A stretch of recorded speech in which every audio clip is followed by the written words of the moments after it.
Alright everyone, I am back. In case you didn't watch the episode I posted last night, whatever, I took a look at SCP-002. That living room thing that basically someone entered it, they'd be turned into furniture basically. Anyways, I sat at my computer desk for a while thinking, what SCP should I do a reading on tonight? And then I remembered SCP-2800. One of my personal favorites, as I remember reading it like about a year ago or so, I believe. But like I was gonna do something like 999 or 003. Most likely 999 because, well, let's all be honest, SCP-999 is goddamn and most adorable out of them all. If you guys want, I'll do SCP-999 tomorrow night or something if you guys want, but either way, let's get on with this. Item number SCP-2800. Object class, safe. Special containment procedures. SCP-2800 is to be contained in a modified standard humanoid containment chamber that features a large sun lamp. SCP-2800's hero syndrome and the dysthymia are to be regularly monitored by psychologists.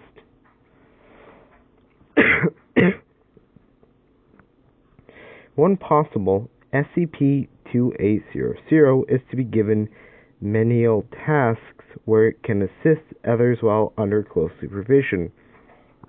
It has been deemed by staff of psychologists that allowing SCP-2800 to assist in these tasks has significantly improved its morale and general disposition.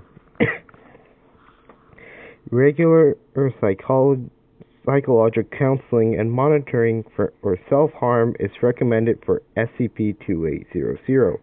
SCP-2800 has also been placed on suicide watch. Hold on a second. Description. SCP-2800 is an anomalous male of Scottish descent. Formerly known as Daniel McIntyre, though SCP-2800 refers to itself as Cactus Man, despite the menace. SCP-2800 measures 187 centimeters and 76 kilograms and possesses brown hair and green eyes. SCP-2800 possesses an expanded genome that contains DNA from the saguaro cactus. SCP-2800 also has many anomalous characteristics that are consistent with the natural physical properties of the Carnegie gigantea plant, more commonly known as the saguaro cactus. I probably completely butchered all those names.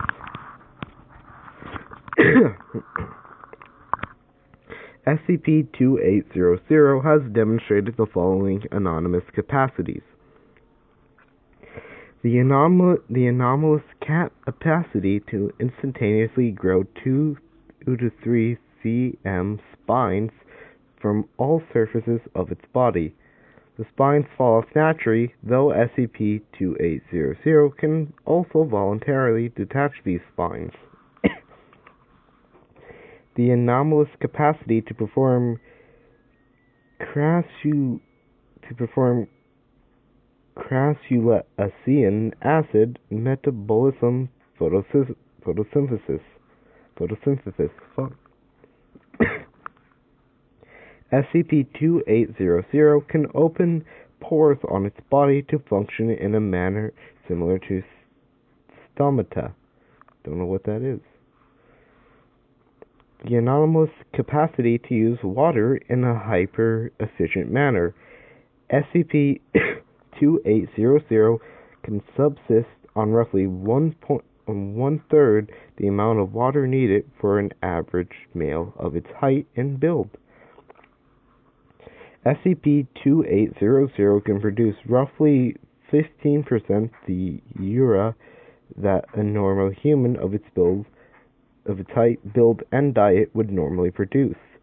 It is currently hypothesized that SCP-2800 is able to store waste such as ammonia in its body in a manner similar to other plants. SCP-2800 is also capable of excreting waste through its pores, but it describes this process as uncomfortable. The anomalous capacity to tolerate above average temperatures and above average aridity. SCP-2800 possesses an extremely efficient cooling mechanism that prevents it from overheating easily. In addition, SCP-2800 has demonstrated its ability to prevent its skin from drying out. Empathic connections with other members of the Cactaceae family.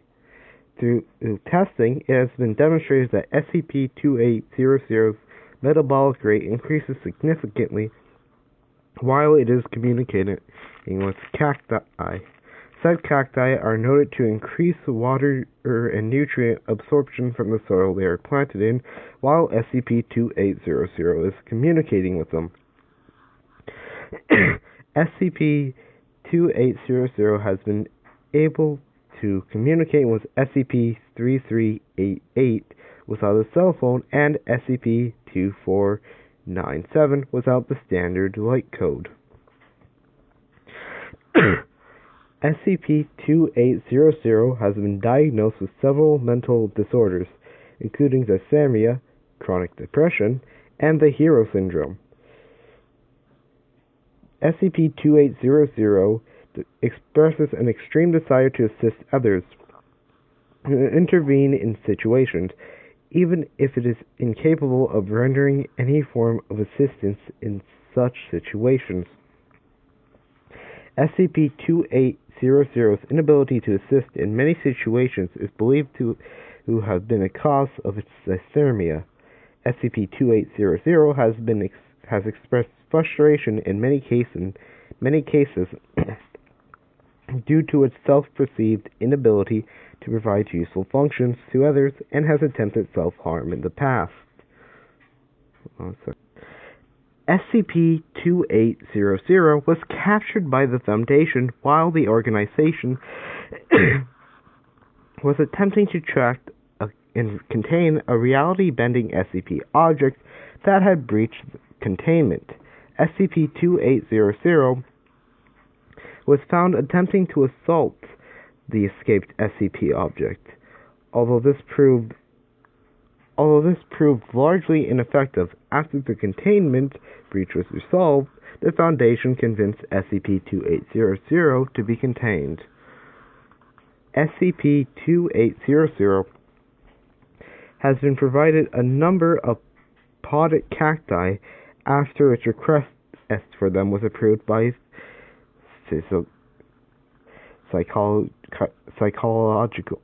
psychological staff on the grounds of improving SCP-2800's morale. Further cross-testing of SCP-2800 with other cactious anomalies such as SCP-1277, SCP-1478, and SCP-822 has been proposed and is currently pending approval. Interview Log 28001-1 Interviewer Dr. Luas. SCP Interviewee SCP-2800. Good morning, SCP-2800. How are you today? Hey Doc, I'm pretty good. Got some nice sun today. Feeling full of energy. Cactus Man is ready to fight some crime. Just point me at the criminals. Haha! That's good to hear. On the subject, I'd like to ask you a few questions, if you don't mind. Sure, go ahead. The little buddies were getting boring anyways. How did you acquire your abilities? And what were the circumstances surrounding your use of them prior to your relocation to the Foundation? Yeah, that's kind of rhymed. To be honest, Doc, I don't know. I woke up one day and boom, cactus powers. Thought that I might as well use them for good, right? I always grew up reading a lot of comic books. Always loved the X-Men as a little kid, so I thought I was one of them. I thought I was the luckiest guy in the world, ending up with superpowers. Doesn't every kid wish that they could be a superhero? Was there any other motivation? Well, to be honest, I got picked on as a kid a lot. A lot of bullies at my school beat the crap out of me all the time. I just wanted to give back, do my share to help others in need. I didn't want what happened to me to happen to anybody else. And that led to your current status? Yeah, I got out there and dubbed myself Cactus Man, the Spiked Menace. Has a pretty good ring to it, don't you think? Took me a while to come up with it. I decided to go out there and show the world what a superhero looked like. My first mission didn't go so well, though. What happened in your first mission? Drug dealers, man. I hit one in the face and left some spines in there. Felt pretty good about myself until his buddy hit me back. They beat the crap out of me until the cops showed up. I was in the hospital for a while, until I hit the streets again to patrol for crime. Had to show that Cactus Man wouldn't be put down by those petty criminals, right? And what happened then? I tried to do my best, patrolled some back alleys after work every night. Sometimes I got lucky and saw some situations going on, though I didn't do a lot to help. Can you elaborate? Almost every time that I went out to fight crime, I got beat up by the thugs that I was trying to stop. Sure, I got a few good hits and left some spines in them, and maybe bruises here or there, but there wasn't much else. They had knives and stuff, too. I didn't have any of that stuff. What kind of hero uses a knife? Gotta show a good message to the kids, right? Superheroes have to be a good model for the kids. Of course. Can you describe the incident leading to your discovery? Oh man, what a great case that was. I found out that there was some serial killer who had gone uncaught by the police for months now. I heard that he was some real psycho who forced his victims to enjoy what he was doing to them. Thought if I could get him, I'd break into the big business. I stumbled into his hideout, and he got me good. Thankfully, you guys helped me, though. I wish I could do the same. Now, about your abilities. You demonstrated many of them, but the one you haven't described is your empathic connection to other cacti. Oh yeah, I can talk to them. They're my little sidekicks. Meet Cactolad and Spiky Girl. SCP-2800 presents the two-potted cacti. They say hi, by the way. They don't... Sorry about that. They say hi, by the way. They don't talk to other people much. What do cacti talk about? Oh, not much. They're quiet folk. It's bloody cold in here. I'm thirsty. I am a cactus. And whatnot. Not much else. Doc, I have a question for you, though. Yes. Is there anything that I could do for you guys? No, I don't think so. SCP-2800 looks disappointed. Well, let me know, okay? Cactus Man is always ready to help fight evil, you know? I'll be sure to let you know if something comes up that requires your talents. Incident Report 2800-1. While searching surveillance camera footage in places where SCP-2800 claimed to have lurked, surveillance camera caught footage from a late-night subway was found involving SCP-2800. The following is a transcript of the events. A woman and a child are seen waiting at a subway station. A man wearing a balaclava is seen to appear from behind a support pillar and approach the pair while brandishing a knife. The woman and child begin to back away, but are stopped by the wall behind them. The child clutches to the woman, the man and gestures with the knife. The woman begins to open her purse. SCP-2800 enters into view behind the masked man. SCP-2800 proceeds to walk up to the masked man and punch him in the lower back and chest. The man recoils in pain, and it is seen that SCP-2800 had left several spines in the masked man's back. SCP-2800 proceeds to tie the man's hands. The woman is seen to shake SCP-2800's hand vigorously and embrace him. SCP-2800 kneels on the ground. The child is seen to embrace SCP-2800. SCP-2800 appears to be emotional. The woman makes a call. The child is seen to pull out a piece of paper and write something on the back. As SCP-2800 begins to walk away, the child calls it back. The child hands SCP-2800 the paper. SCP-2800 writes something on the paper and hands it back to the child. Shortly after, police officers arrive on the scene. And that is all for SCP-2800. What did you guys think of that one?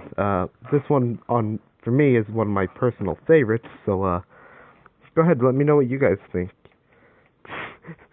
Did you like the voices? Throat's a bit dry after that, but if you guys have any recommendations, like suggestions for the next SCP reading I should do, please leave them in the comments below. Greatly appreciate it. Like and subscribe, I guess, or don't. I don't know. You do you, I guess. But yeah, it is that has been long enough for reading. This was much longer than last night, but either way, see you guys next time. Probably gonna do this again tomorrow night. This is Chibi Willie, signing off. Good night, everyone.